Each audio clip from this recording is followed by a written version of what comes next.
Olá pessoal, neste vídeo vamos abordar um problema de movimento retilíneo onde a aceleração é variável.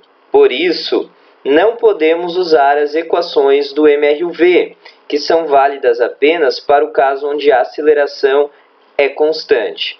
Nesse caso, para resolvê-lo, precisamos usar o cálculo diferencial. Vamos então fazer a leitura do problema. Uma partícula se move na direção horizontal, de modo que a sua posição é dada pela seguinte função: x de t igual a 5t ao cubo menos 30t ao quadrado menos 10t, onde t está em segundos e x em metros. Podemos afirmar que a aceleração da partícula no instante t igual a 1 segundo é igual a... Então, começamos por obter a função horária da velocidade por meio da derivada da função horária da posição em relação à variável temporal. Como a função é um polinômio, antes vamos lembrar como fazer a derivada dessa função.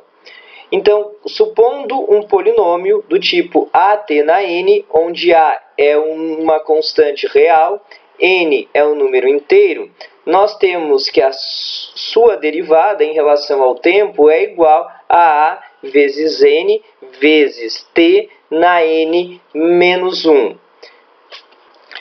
Como exemplo, vamos fazer a derivada da seguinte função: x de t igual a 2t elevado na 5.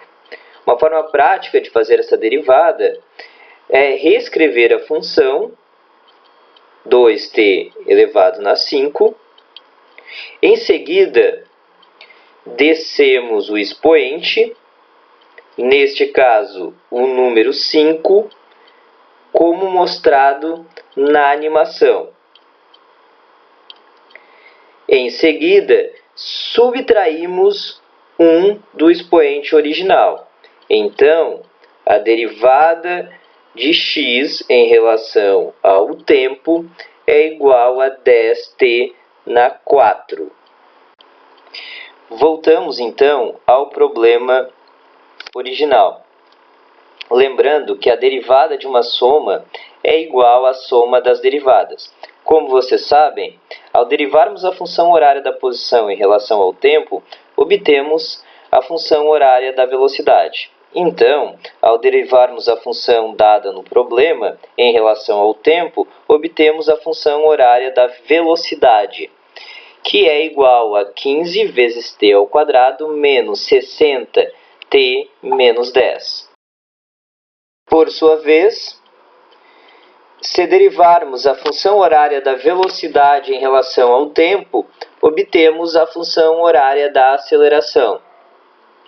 Então, fazendo a derivada, obtemos para a aceleração que ela é igual a 30 vezes t menos 60. Logo, para obtermos o valor da aceleração quando o tempo é igual a 1 segundo, substituímos t por 1. Fazendo a substituição, obtemos que a aceleração é igual a menos 30 metros por segundo ao quadrado no tempo igual a 1 segundo. O sinal negativo significa que a aceleração nesse tempo aponta para a direção negativa do referencial.